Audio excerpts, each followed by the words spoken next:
Hello everyone. So today I'm on streets of Washington DC, the capital of United States, and we are going to visit one of the most popular sites around, the Lincoln Memorial. I'm walking on the stairs of the Lincoln Memorial, and it is one of the most powerful and historical monument, not only in Washington but all over United States. And this structure, if you see, was built to commemorate the memories of US 16th President Abraham Lincoln.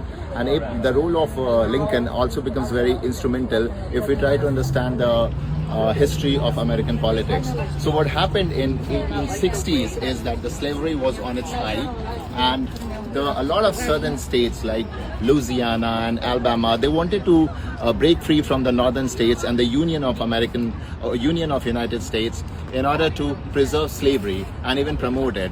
The reason behind that was dependence of these southern states on the agriculture of cotton and tobacco, which basically was dependent on slavery and number of enslaved people working tirelessly on these fields.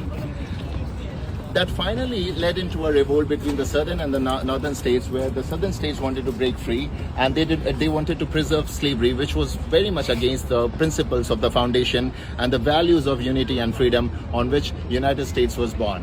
And that's where the role of President Lincoln comes very handy, because he rose up, he basically started a revolt, refused to accept the secession of the southern states, and stood by the values of unity and freedom, while totally denying the disintegration of the United States.